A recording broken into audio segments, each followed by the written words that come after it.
Bueno, buenos días. Bienvenidos esta mañana. Y vamos a tratar de aprovechar al máximo este tiempo que Dios nos permite, porque poder estar aquí es una bendición, de verdad. Hay tanta gente que en este momento está en un hospital, está en un lugar indeseable, sufriendo, pero nosotros tenemos la bendición de que Dios nos ha cuidado, nos ha guardado, y aprovechemos este tiempo para escuchar lo que Dios tiene para nosotros esta mañana. Vamos a ir a Efesios capítulo 4, versículo 12, por favor. Efesios capítulo 4, versículo 12.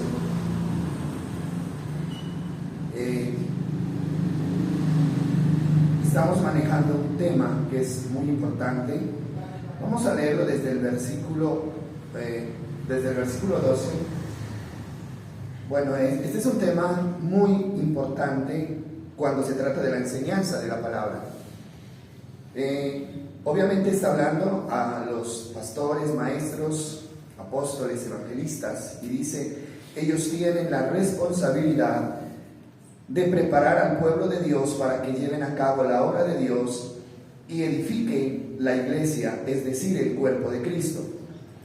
Este proceso, esa palabra quiero que quede ahí porque es una palabra clave. Este proceso continuará hasta que todos alcancemos tal unidad en nuestra fe y conocimiento del Hijo de Dios, que seamos, ¿qué dice?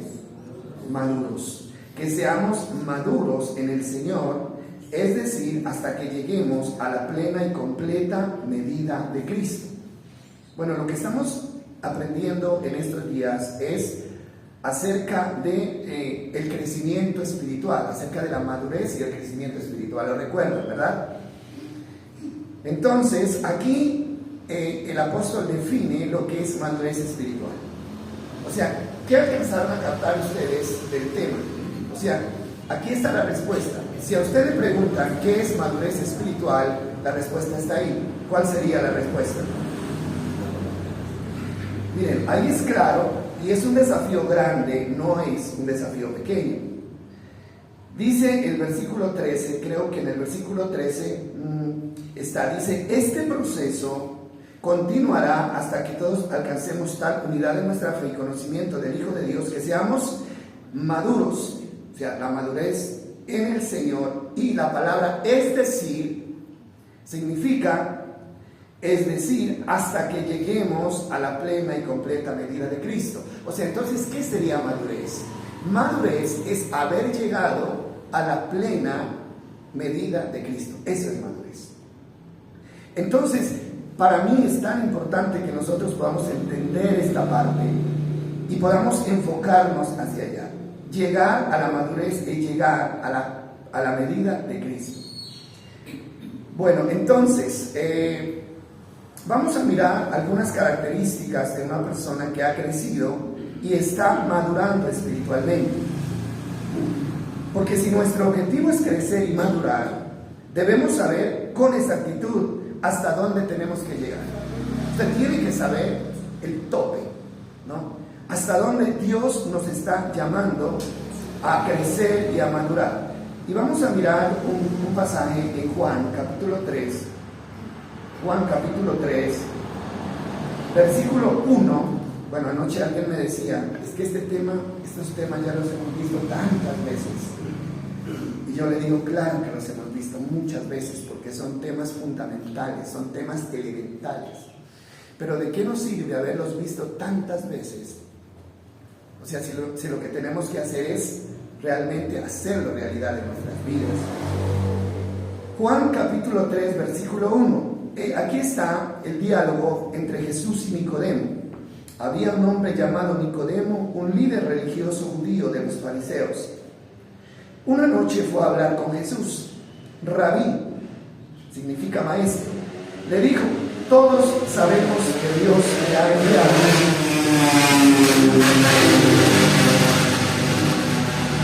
para enseñarnos las señales milagrosas que haces, que son la prueba de que Dios está contigo.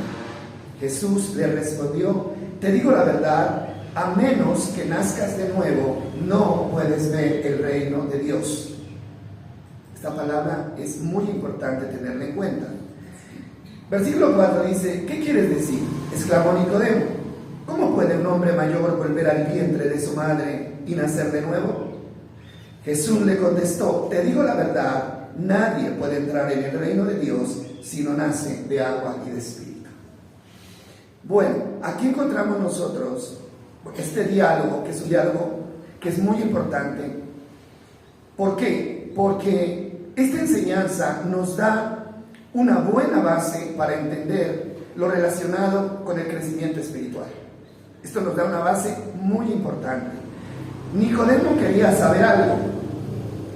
La pregunta no fue clara, ¿no? Usted ahí no ve que él dice, ¿y cómo hago para heredar la vida eterna? Pero se entiende que la pregunta es esa. ¿Por qué? Por la respuesta de Jesús. Él no es claro en la pregunta, pero Jesús es radical en su respuesta. Lo que Nicodemo quería saber era, ¿cómo puedo salvarme? ¿Cómo puedo heredar el reino de Dios? Y la respuesta de Jesús en el versículo 3 es contundente y no da opción alguna, no da ninguna opción más. Dice así, Jesús le respondió, te digo la verdad, a menos que nazcas de nuevo, no puedes ver el reino de Dios. A mí me parece tan definitivo esto. ¿Por qué? Porque ver el reino de Dios significa ¿qué? Estar en el reino, significa salvación, significa vida eterna. Y la condición número 1 para poder ver el reino de Dios es haber nacido de nuevo. Y el versículo 5 lo dice otra vez. Jesús le contestó, te digo la verdad, nadie puede entrar en el reino de Dios si no nace de agua y de espíritu. Ahora, esto es importante para los que quieran entrar al reino de Dios, para los que estén interesados en la salvación de su alma. Y eso lo tenemos que tener muy claro. No hay otra opción, no la hay. No hay otro camino, hay que nacer de nuevo. Y ahí viene la pregunta para nosotros, porque la palabra tiene que confrontarnos con nuestra propia realidad. ¿Hemos nacido de nuevo? ¿Usted cree que ha nacido de nuevo? Esa es una pregunta que nosotros tenemos que hacer, ya relacionando nuestra vida pasada y nuestra vida presente, ¿no? Entonces, la palabra es para eso, es para confrontar nuestra realidad personal. Ahora, vamos a mirar entonces que el versículo 15, y ahí mismo en el versículo 15, lo que yo les estoy diciendo, o sea que la respuesta tiene que ver con la vida eterna, con la salvación. Y él le dice en el 14, por favor, dice, y así como Moisés levantó la serpiente de bronce en un poste en el desierto, así el Hijo del Hombre será levantado para que todo aquel que en él crea tenga, que dice, vida eterna. Entonces no hay manera de tener la vida eterna si no se ha nacido de nuevo. Ahora, y esta es la base del verdadero cristianismo. Y eso quiero que nos quede bien claro a nosotros. La base del verdadero cristianismo es el nuevo nacimiento. Si no hay nuevo nacimiento, no hay cristianismo. El cristianismo es falso. La conversión es falsa. Tiene que haber nuevo nacimiento. No hay verdadera conversión, no hay verdadera santidad y finalmente no hay salvación si no ha habido nuevo nacimiento. Y Jesús lo dijo claramente. Y yo sé que estas cosas tienen que sacudirnos y precisamente la palabra es para eso. La palabra es para eso. Ahora, si alguien no nace, no existe. Es así, ¿verdad? Si alguien no nace, no existe. Así de sencillo. Para existir, hay que nacer. Si alguien no nace, no existe. Si una persona no nace espiritualmente, no existe como hijo de Dios. No existe. Ahora, ese concepto, ¿no?, de que todos somos hijos de Dios no es real. Esto es un engaño. Ahora, todos somos criaturas de Dios.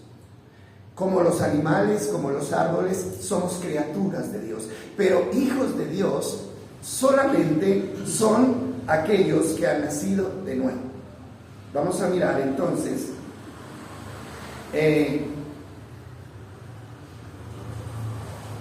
lo que dice Juan. Bueno,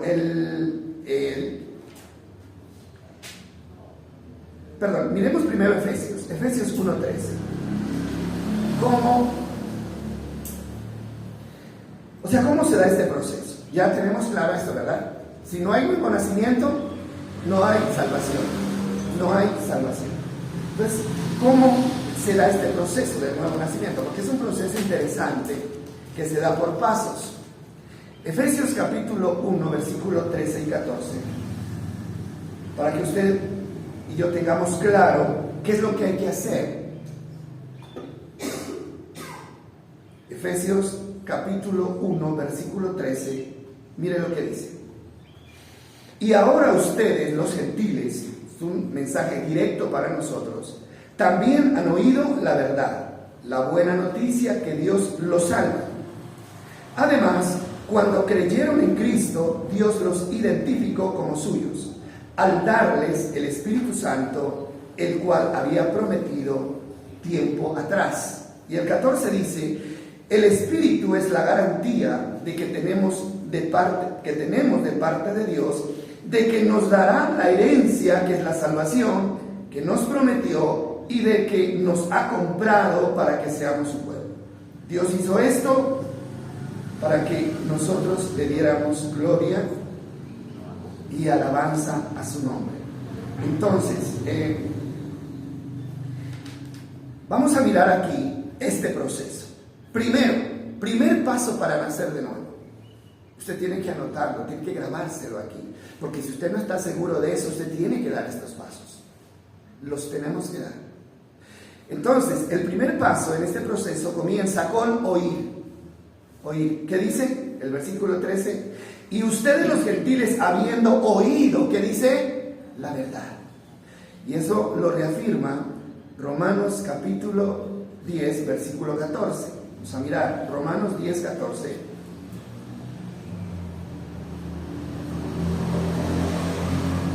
La importancia de oír.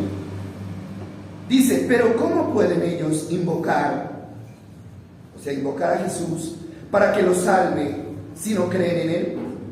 ¿Y cómo pueden creer en Él si nunca han, ¿qué dice?, oído de Él?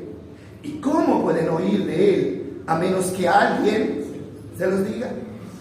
Y ahí está el versículo 15 que dice: ¿y cómo irá alguien a contarles sin ser enviado?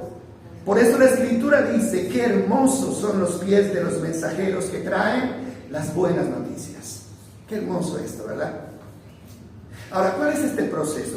Mire, el proceso aquí es oír. Aquí la palabra clave es oír. Dice: la gente quiere salvarse, la gente necesita salvarse, pero no podrán salvarse a menos que alguien que les haga oír el mensaje.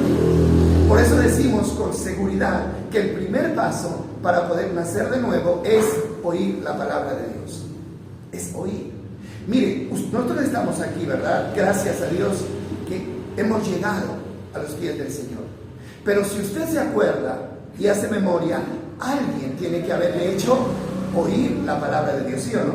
Es una experiencia de todos, ¿sí o no? Alguien tiene que haberle hecho oír la palabra. Hermano, y aquí es donde también nosotros somos desafiados por la palabra del Señor a ir y predicar el nombre del Señor. Mire, ¿cuáles son los pies hermosos para Dios? No son los pies bien tratados, bien hidratados, bien maquillados, no. Los pies hermosos para Dios son los que caminan y van anunciando el mensaje del Evangelio. Mire, ahí lo dice. Ahí lo dice. Cada vez que usted abre su boca y comparte del Evangelio y le hace oír a otra persona del Evangelio, hermano, agrada a Dios. Y Dios lo ve como algo hermoso. O sea, los que van por el campo, yo creo que una persona que anuncia el Evangelio, y sobre todo en el tiempo de Jesús, no tenía pies limpios, ni bonitos, eran sucios, de pronto embarrados, pero para Dios eran hermosos, porque eran portadores de la buena noticia. Entonces aquí nos damos cuenta de que si alguien no oye, no puede salvarse. ¿Y cómo creerán si no han oído? Así que es doble el desafío, ¿no? Revisarnos si realmente hemos oído y creído, y asumir la responsabilidad también de compartir este mensaje con otros también. Ahora, hay una cosa que es importante, y yo quiero que la miremos de nuevo en Efesios, por favor. Efesios capítulo 1, versículo 13, porque quiero hacer énfasis en esto cuando se trata de oír. Dice, y ahora ustedes, los gentiles, también han oído la verdad. ¿Le parece importante esto? Claro que es importante. ¿Oír qué, hermano? No sirve oír cualquier cosa. No sirve oír una verdad a medias. No sirve oír una mentira. La verdad que salva, la que salva es la verdad. Y a mí me parece muy importante esta parte. Mire, en el momento en que usted escucha es decisivo. En el momento que una persona escucha por primera vez el mensaje de Cristo es decisivo. Lo que se oye es lo que se cree y luego eso se hace. Eso es lo que pasa. Usted oye, usted cree y luego hace. Y si hay un problema ahí muy complicado en este momento, y es que si el mensaje está mal dado, mi creencia va a estar mal fundamentada y mis acciones como creyentes van a estar equivocadas. Por eso es tan importante que sea la verdad. ¿Y dónde encontramos la verdad? La verdad la encontramos en la palabra, ¿sí? Aquí en la palabra. Usted se preguntará por qué hay tanta diferencia de creencias hoy en día. ¿Por qué tantas personas están creyendo tantas cosas distintas y muchas veces adversas, contrarias de una a la otra? Todo comienza aquí. ¿Por qué? Porque no todo el mundo está predicando la verdad. Algunos predican la verdad y otros no. Mire, una enseñanza que no es verdad nunca reflejará la imagen de Cristo en el creyente, jamás. Porque Cristo es verdad. Por eso usted ve gente que dice que es cristiana, pero en su testimonio no hay nada de cristiano. No tienen nada, absolutamente nada. ¿Por qué? Porque están reflejando no la verdad, sino una mentira impuesta. Entonces, para mí es tan importante, y ahí creo que hay un pasaje en el mismo Efesios, en el 4, vamos a mirar un momentico en el 4:15, Efesios 4:15, dice el apóstol Pablo, está hablando de la tarea de los ministros de Dios. Dice, en cambio, hablaremos, ¿qué dice? La verdad con amor. Y así creceremos en todo sentido hasta parecernos más a Cristo, quien es la cabeza de su cuerpo, que es la iglesia. ¿Cómo llegamos a parecernos a Cristo? Oyendo la verdad, practicando la verdad. Porque si realmente nosotros oímos una mentira, la mentira no tiene nada que ver con la imagen de Cristo. Es totalmente contra. Entonces, oyendo la verdad y practicando la verdad, solamente así podemos dar la imagen de Cristo. Ahora entiende usted por qué hay gente que dice que tiene la verdad, pero no proyecta nada. Sí entendemos, ¿verdad? ¿Por qué? Porque no fueron enseñados en la verdad. Es muy importante tener en cuenta eso. Ahora, segundo paso, después de haber oído, ¿no? El segundo paso es creer. Vamos a ir a Juan capítulo 1, versículos 12 y 13. Juan 1, 12 y 13. Ya oímos, la gente ya oyó, no es suficiente con oír, tiene que creer. Y miren lo que dice. Dice, pero a todos los que creyeron en Él y lo recibieron, les dio el derecho de llegar a ser, ¿qué dice? Hijos de Dios. Hay condiciones para ser hijos de Dios. A todos los que primero que oyeron, pero luego creyeron. Entonces, segundo requisito para poder nacer de nuevo es creer. Es creer. No todo el mundo, no todos los que oyen creen. Ahora, ¿quiénes son los que creen? Los que toman acción. Usted puede salir un día a la calle y empezar a predicar de Cristo, ¿no? Todos le van a decir gracias, sí, gracias, ¿no? Yo creo. O yo sé que lo que me está diciendo es verdad, pero no van a hacer nada. Entonces, en realidad, nunca han creído. Y aquí esto es claro. Entonces, además de oír, hay que creer. Como evidencia de que he creído, en lo que he oído, lo recibo. Mas a todos los que creyeron en él y lo recibieron. Como evidencia de que he creído, entonces en él lo recibo, lo acepto como el Señor de mi vida. Y entonces se da el nuevo nacimiento. Ahí es donde se da el nuevo nacimiento. Cuando lo recibo como el Señor de mi vida. Vamos a ir a Romanos 10:9. Romanos 10:9. Ahí está todo el ser involucrado. Dice, si confiesas con tu boca que Jesús es el Señor y crees en tu corazón que Dios le levantó de los muertos, serás, ¿qué dice? Salvo. ¿Qué hay ahí? Oído, boca y corazón. Oigo, creo y recibo a Cristo. Ahora, por esta acción de oír, creer y recibir, viene el Espíritu Santo como un sello o como garantía de que ya somos hijos de Dios. Leámoslo en Efesios 1:14. Estoy ¿no? agilizando las citas, pero pues igual de eso se trata. ¿Qué dice el versículo 14? Dice, el Espíritu es la garantía de que tenemos de parte de Dios de que nos dará la herencia que nos prometió y que nos ha comprado para que seamos su pueblo. Nos ha comprado para que seamos su pueblo. Ya estamos en su reino. Dios hizo esto para que le diéramos gloria y alabanza. Entonces, así de sencillo, miren. Oigo, ¿no?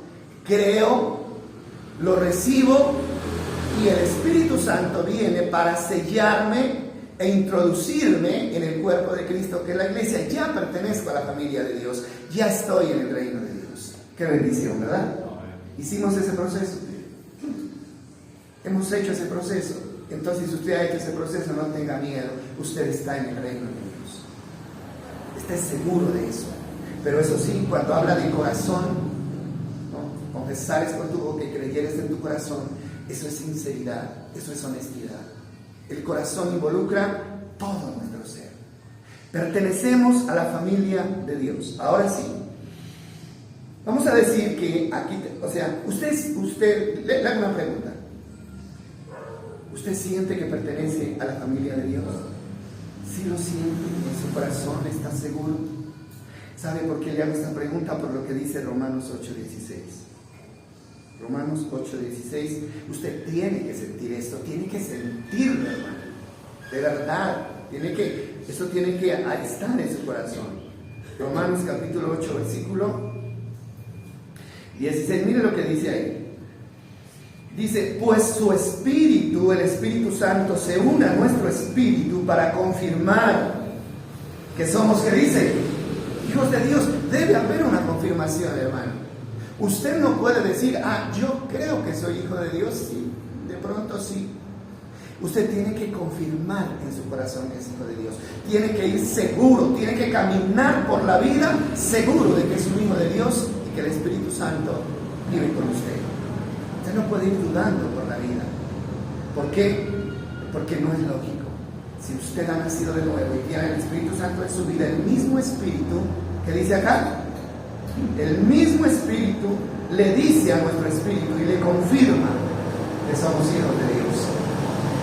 Yo sí estoy seguro de eso, estoy seguro de eso. Yo lo siento en mi alma, en mi corazón. Usted también lo tiene que sentir. Y eso le va a dar paz y tranquilidad. Usted ya no está solo. Usted pertenece a la familia más hermosa, que es la familia de Dios. Dios es nuestro Padre. Y eso tiene que darnos seguridad por encima de cualquier cosa que estemos viviendo. Entonces podríamos decir que aquí termina el proceso inicial del nuevo nacimiento. Pero, ¿qué sigue? Es la pregunta. ¿Qué sigue acá? Aquí no termina todo. Ustedes saben que cuando un ser humano nace, o sea, no se queda ahí, algo comienza a suceder. Y en realidad aquí comienza el proceso de crecimiento, hermano. Nacimiento, Y tiene que seguir ¿qué? El crecimiento. Porque ya lo dijimos, si una persona nace pero no crece, tampoco existe. Así como el que no nace no existe. Y el que nace y no crece, tampoco existe. Entonces comienza el proceso de crecimiento. Ahora, recordemos que tenemos que dar evidencias de que estamos vivos espiritualmente. Para este proceso de crecimiento, ¿qué necesitamos? Necesitamos algo que todos conocemos, un texto que creo que todos lo sabemos de memoria, y es 1 de Pedro 2, 1 y 2. Eso es lo que necesitamos después de haber nacido de nuevo. Hermano, no se vaya a convencer de que ya nació de nuevo y que no necesita nada más. No, necesitamos seguir adelante. 1 de Pedro, capítulo 2, versículo 1 y 2. Bueno, el apóstol Pedro comienza haciendo un desafío a deshacernos de la conducta antigua. Dice: por lo tanto, desháganse de toda mala conducta, acaben con todo engaño, hipocresía, celos y toda clase de comentarios hirientes. Comentarios hirientes. ¿Por qué dirá el apóstol Pablo eso? Porque somos tan dados a hacer comentarios hirientes. Y dice el versículo 2: como bebés recién nacidos, deseen con ganas la leche espiritual pura, para que por ella, ¿qué dice?, crezcan a una experiencia de plena salvación. Pidan a gritos ese alimento nutritivo. Pidan a gritos ese alimento nutritivo. ¿Qué sigue después de haber nacido de nuevo? Sigue un deseo insaciable de alimentarse de la palabra de Dios. Eso es lo que sigue. Debe ser así, mis amados, debe ser así. Un síntoma de que realmente hemos nacido de nuevo espiritualmente es el deseo insaciable por alimentarse de la palabra. ¿Por qué Pedro compara el nacimiento espiritual con el nacimiento físico? Porque un niño inmediatamente nace, lo que busca, ¿qué es? El pecho de la madre. Él sabe, aunque es un niño, por instinto sabe que si no se alimenta, se muere. ¿Es así? ¿No es así? Mamás, ¿no es cierto? ¿Qué es lo primero que hace el médico, la enfermera, cuando el niño nace? Es decirle a la madre: póngale el pecho. Tiene que alimentarlo. ¿Por qué? Porque del alimento depende la vida. Y eso nosotros lo tenemos que tener completamente claro. Ahora, el que no siente hambre es porque está muerto o está enfermo. No hay otra explicación. Una persona que no siente hambre o está enfermo o está muerto. ¿Estamos de acuerdo con eso? ¿Por qué? Así de sencillo, hermano. La mejor muestra de que una persona está sana, ¿cuál es? El buen apetito. ¿Cierto que sí? Usted ve a una persona comiendo con apetito, con ganas. Esa persona está alentada. ¿Sí? Esa persona está sana de todo. ¿Sí? Entonces, mis amados, pero si una persona rechaza el alimento, es preocupante. Cualquiera se preocupa. Cuando los padres ven que sus niños no comen, ¿qué hacen? De todo para que coman, ¿cierto? Porque les preocupa, ¿no? Si alguien no come, está condenado a morirse o a vivir de una manera raquítica, enfermo. Entonces, mis amados, aquí ya hay una confrontación para nosotros. ¿Qué tanto deseamos el alimento espiritual? ¿Se lo desea de verdad? Juan capítulo 6. Bueno, primero leamos Mateo 4:4. Mateo 4:4. Y dice, bueno, aquí está relatando la tentación de Jesús en el desierto. Recuerdan ustedes que el diablo se presentó 3 veces, o intentó 3 veces tentar a Jesús. Y una de esas veces lo intentó tentar con la comida. ¿Lo recuerdan ustedes, cierto? Entonces, cuando el diablo le dijo: di que estas piedras se conviertan en pan, estaba hablando de la comida física. Dice el 4, pero Jesús le dijo: no, las Escrituras dicen, la gente no vive solo de pan, sino de ¿qué? De cada palabra que sale de la boca de Dios. ¿De qué está hablando Jesús? Bueno, ahí está hablando de las dos clases de comida. El diablo le estaba insinuando la comida física. Había ayunado 40 días, tenía hambre y el diablo le puso la cascarita con la comida. Di que estas piedras se conviertan en pan para que alimentes tu cuerpo. Esta era la sugerencia del enemigo. Pero el Señor habla en términos espirituales y Él dice, no. Las Escrituras dicen la gente no vive solo de pan, pero ¿en qué sentido la gente no vive de pan? En el sentido espiritual, porque en el sentido físico la gente vive de la comida, tiene que vivir de la comida y si no, se muere. Pero en el sentido espiritual, ¿de qué se vive? ¿De qué se vive en el sentido espiritual? ¿De qué? A ver, digámoslo, ¿de qué se vive? De la palabra de Dios. No hay otra manera de vivir espiritualmente si no es dependiendo de la palabra de Dios. No hay otra manera. Eso está claro, ¿cierto? No hay otra manera. Ahora, ¿qué pasa con las personas que no se alimentan de la palabra? ¿Qué puede pasar con una persona que no se alimenta de la palabra? Una sola cosa, muerte espiritual. No hay otra manera de entender. Y dice Juan, capítulo 6, versículo 63, o sea, se está hablando del mismo tema, porque aquí en este pasaje Jesús multiplica el pan. La gente cree que Jesús trajo solución al problema del hambre física y lo buscan para que siga multiplicando los panes. Pero Jesús les dice, no, yo no vine a llenar el estómago, vine a llenar el alma. El versículo 63, mire lo que dice. Dice, solo el Espíritu da vida eterna. Los esfuerzos humanos no logran nada. Y las palabras que yo les hablo, que yo les he hablado, ¿qué dice que son? Espíritu. ¿Y qué más? Vida. Las palabras que Jesús habló son espíritu y son vida. No hay otra manera de entenderlo. No hay otra manera. Son espíritu y son vida. Entonces lo que está diciendo acá es que la palabra produce la vida que nosotros necesitamos espiritualmente hablando. Y de lógica, mi hermano, no hay que ser dotado intelectualmente para entender que si una persona no se está alimentando de la palabra, es una persona que está enferma y está en riesgo de morir espiritualmente. Así de sencillo. Está en riesgo de morir. Es más, algunos ya han muerto. Algunos ya están muertos. La palabra no lo dice. O sea, en el Apocalipsis Dios se dirige a una iglesia que tiene fama de estar viva, pero que está, ¿qué dice? Muerta. ¿Por qué? Porque no se alimenta de la palabra. Y a mí me preocupa, hermano, las iglesias que no le dan importancia a la palabra. Y el enemigo ha logrado engañar al pueblo de Dios en este tiempo y se ha reemplazado la enseñanza de la palabra por programas de entretenimiento. La gente no va a las iglesias a escuchar la palabra, va a entretenerse, va a pasar momentos buenos, va a desestresarse con la danza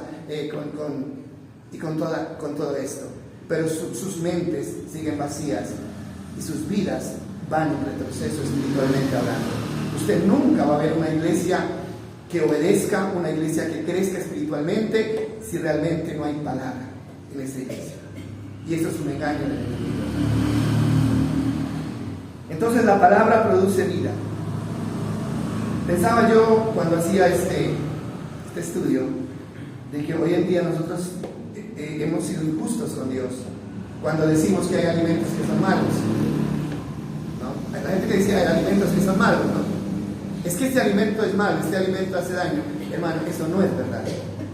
¿Qué dice la palabra? Dice que todo lo que Dios creó es que bueno y nada es de desecharse. ¿Sabe dónde está el problema? El problema no está en el alimento que comemos, el problema está en el cuerpo que tenemos.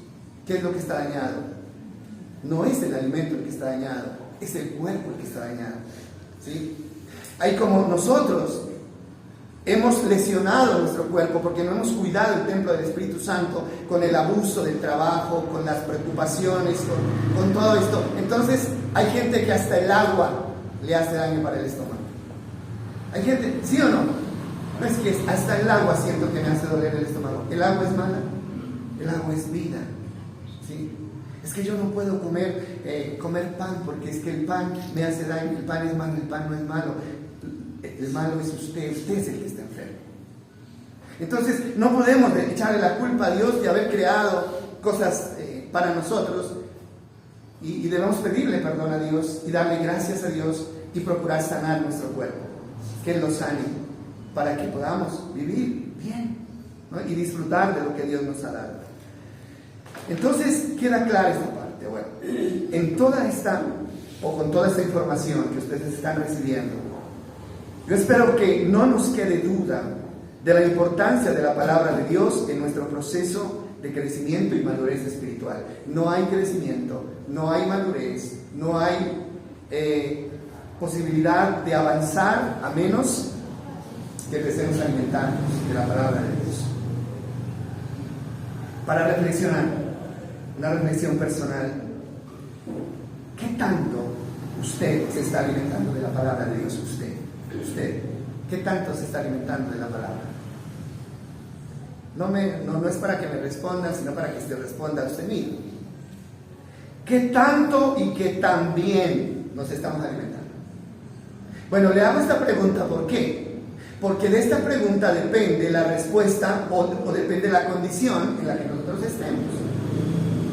Si usted se ha preguntado alguna vez por qué yo siento que no crezco, por qué siento que no avanzo, por qué siento que mi relación con Dios como que no funciona bien, aquí está la respuesta, ¿sí?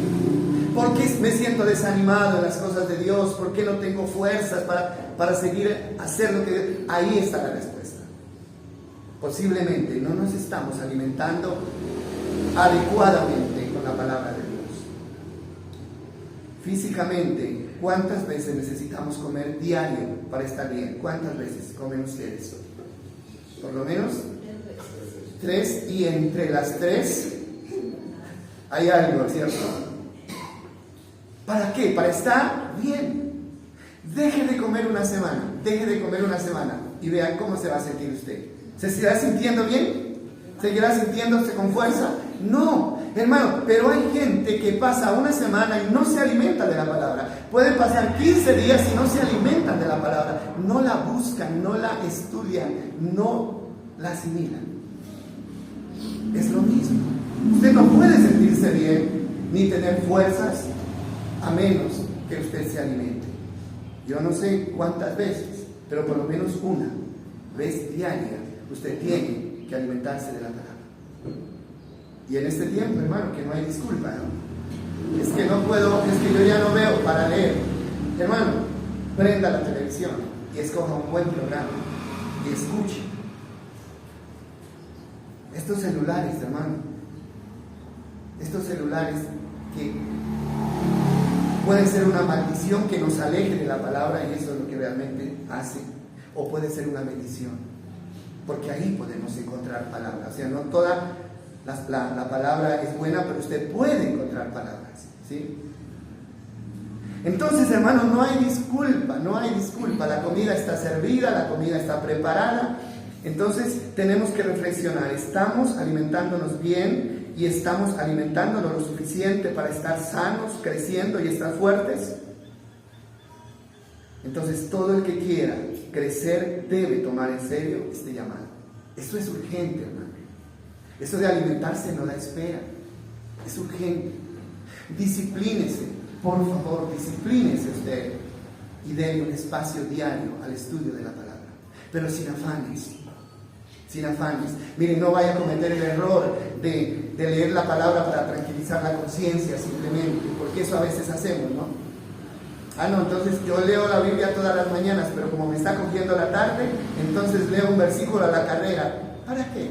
Esto es como comerse un plato, hermano, corriendo, que se le queda trancado aquí. Usted ni sabe qué comer en la noche, ¿no? Estamos tan cansados que nos ponemos a leer y se nos cierran los ojos de cansancio. Hay que darle importancia. Dicen los médicos que para que el alimento haga provecho, tiene que comerse despacio. Yo estaba escuchando, dice que hay que masticar 15 veces, ¿no? el alimento para que los dientes lo trituren y el estómago lo asimile 15 veces, hay que masticar. Pero a veces ni siquiera 2 veces, o sea, tragamos entero. ¿Por qué? Porque es que tenemos que ir a trabajar. ¿No les pasa eso? Hasta quemados salimos, nos levantamos, ¿no es cierto? Y lo mismo no puede pasar con la palabra, es que es rapidito, porque es que tengo que irme. Hermano, eso no aprovecha. Hay que meditar. Y la palabra meditar, ¿qué es, hermano? Leer y tomarse un tiempo, ¿para qué? Para reflexionar. Y después de que coma, no salga corriendo, porque le da piquete. Después de que coma, hay que reposar. Y mientras reposa, el organismo asimila. Les digo de las enfermedades, ¿por qué estamos todos enfermos? Y generalmente del estómago, ¿por qué? Por el afán. Por el afán, porque los alimentos que Dios nos dio para que nos bendigan, nos están haciendo daño. ¿Por qué? Por el afán. Hay gente, hermano, que se va a trabajar y ni siquiera se sienta a comer. De pie come. ¿Cómo puede aprovechar? Entonces tenemos que ir disciplinándonos, mis amados, porque esas cosas no perdonan. Las cosas pasan factura. Listo, voy a terminar mirando 3 enemigos de la palabra. 3 enemigos que atacan la palabra. Y vamos a Mateo 13, 18. Ahí terminamos este primer punto. Mateo 13, 18. Enemigos de la palabra. Cosas que hacen que la palabra de Dios no produzca efecto en nuestras vidas. Bueno, aquí está la explicación de la parábola del sembrador. Ustedes saben que existe esta parábola. El sembrador salió a sembrar, dice que la semilla es la palabra, ¿no? Y el sembrador es el que predica la palabra. Dice el Señor así: escuchen ahora la explicación de la parábola acerca del agricultor que salió a sembrar. Las semillas que cayeron en el camino representan a los que oyen el mensaje del reino y no lo entienden. Entonces viene el maligno y arrebata la semilla que fue sembrada en el corazón. Primer enemigo de la palabra es el diablo. El diablo, mi hermano. El diablo no deja quieta la palabra. El diablo la tuerce, el diablo la cambia, el diablo la tergiversa. Pero en este caso dice que el diablo impide que la entendamos. Si no leyeron, ¿verdad? Dice, como no entienden, entonces viene el maligno y lo arrebata. Hay gente que dice, que cree que no entiendes porque le falta capacidad intelectual. No, eso es mentira. Hermano, podemos ni siquiera saber leer. Usted ni siquiera puede leer, puede que sepa leer. Puede que tenga los años que tenga. No importa la condición que tenga, hermano, usted puede entender la palabra. ¿Por qué? Porque la acción de entender la palabra es obra del Espíritu Santo. No es obra de la capacidad humana. Estamos claros en esto, ¿verdad? Así que no hay disculpa diciendo, es que esta cabeza no me sirve y yo no entiendo nada. ¿Sabe qué hay detrás de eso? Una acción diabólica, una acción de Satanás que está impidiendo que las personas entiendan el mensaje. ¿Por qué razón? Porque cuando uno no entiende nada, uno ¿para qué? ¿Para qué escucha? Lo que le llama la atención a uno es lo que uno entiende. Entonces el esfuerzo es ese, hermano. No luchemos contra nosotros, luchemos contra el enemigo. Rechacemos toda obra del enemigo dirigida a borrar o anular nuestra mente y declarémonos sabios en el nombre del Señor, sabios para entender la palabra. Tenemos al Espíritu Santo, ¿cierto que sí? Él es nuestro maestro. Entonces ese es el primer problema, el enemigo. Dice, arrebata la semilla, arranca la palabra, porque las personas no la entienden. El versículo 20 está el segundo enemigo de la palabra y habla de otro tipo de terreno. Dice, el 20, dice, la semilla sobre la tierra rocosa representa a los que oyen el mensaje y de inmediato lo reciben con alegría. Pero como no tienen raíces profundas, no dura mucho. Dice, en cuanto tienen problemas o son perseguidos por creer la palabra de Dios, caen. Aquí estamos hablando del desánimo. El desánimo. Hay gente, hermano, que cuando es mal enseñada, porque todo eso tiene que ver con una mala enseñanza, cuando se le predica a las personas y se les dice, vengan a Cristo, crean en Él, recíbanlo, y ustedes no van a tener ningún problema en la vida, todo va a ser color de rosa, los estamos engañando, les estamos diciendo mentiras, y esto luego produce un efecto negativo. ¿Cuál es el efecto? Cuando la persona viene, ¿no?, cree en Cristo, y comienzan a venir las pruebas, entonces la persona, ¿qué hace? Se desanima porque no estaba preparada para eso. Ahí también está el enemigo. Una enseñanza mal fundamentada, lo que decíamos adelante. Entonces te dice, no, a mí me dijeron que si uno cree en Dios, que nada le va a salir mal, y mire la prueba. Pero la Biblia dice que las pruebas son necesarias para que nosotros nos fortalezcamos y nuestra fe crezca. Entonces, el desánimo, dice, cuando lo persiguen, cuando las amistades lo abandonan, cuando lo critican por ser cristiano, entonces dice, mejor dejemos eso ahí y sigamos donde estamos. Y finalmente, el problema número 1 y más frecuente en este momento en la iglesia es el que aparece en el versículo 22. Dice, las semillas, que son las palabras que cayeron entre los espinos, representan a los que oyen la palabra de Dios, pero muy pronto el mensaje queda desplazado. Oiga bien ese término, desplazado. ¿Por qué? Por las preocupaciones de esta vida y el atractivo de la riqueza. Así que no se produce ningún fruto. Este es el enemigo más peligroso y más común que nosotros encontramos hoy. ¿Cuál es? El enemigo de las preocupaciones y de los afanes de la vida. Seamos honestos. ¿Qué es lo que no nos permite sentarnos y alimentarnos de la palabra? ¿Qué es? Los afanes de la vida. No hay tiempo para alimentarnos. ¿Por qué? Porque tenemos 1000 cosas pendientes de hacer.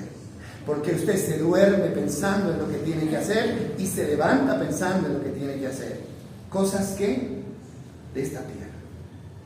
Es la realidad, hermano. Tenemos que aceptarlo, ¿sí? Y si a veces se estudia la palabra y se lee, la palabra como que no llega. ¿Por qué? Porque estamos luchando con pensamientos que están ahí, planes, proyectos, cosas que vamos a hacer mañana, pasado mañana, el otro año. Dice que eso desplaza la palabra, la desplaza. La palabra desplazar es hacerla a un lado.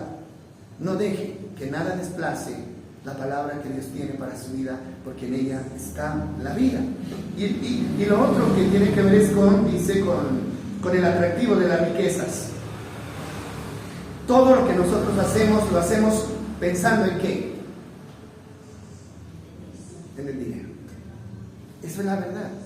Usted madruga pensando en trabajar y tener dinero. Usted se acuesta tarde pensando en trabajar y tener más dinero. Hermano, y eso es lo que desplaza realmente el deseo de alimentarse de la palabra de Dios. Pero creo que está claro y tenemos que analizarlo bien. ¿Vale la pena? No vale la pena. ¿Sabe por qué? Porque, bueno, muchos pasajes en la Biblia hablan de esto. Pero hay uno que es contundente, ¿no? Ustedes recuerdan esa parábola donde a Jesús lo llaman para que solucione un problema de unas herencias. Y ahí está escrito, ¿no? Entonces alguien le da una queja a Jesús y le dice, maestro, resulta que mi hermano no me quiere dar la herencia, la parte de la herencia que me corresponde. ¿Sí? Entonces el Señor dice, bueno, ¿yo qué tengo que ver con eso? ¿Acaso yo soy repartidor? Pero hace una reflexión sobre eso y le dice al hombre que está interesado en esa herencia, que está peleando por esa herencia, le cuenta la historia de que había un hombre que tenía, dice, muchas cosas, ¿no? Dice que tenía muchas posesiones y le dice que tenía una cosecha muy grande y había sembrado más, y él dijo, las bodegas que tengo no me van a alcanzar para almacenar todo lo que tengo. Voy a tumbar estas bodegas y las voy a construir más grandes, y las tumba, ¿no es cierto? Y construye más, y cuando llega la cosecha, va a llegar la cosecha, dice que viene el Señor y le pide cuentas. Le llegó la hora de la muerte, ¿sí? Le llegó la hora de la muerte. Y la pregunta es, ¿y de quién serán todas estas cosas? ¿De quién serán? Obviamente del que nunca trabajó, del que nunca las construyó. Esa es la realidad. Entonces él dice, termina y concluye la enseñanza de Jesús diciendo: ¿y de qué le sirve al hombre si ganare el mundo entero y perdiere su alma?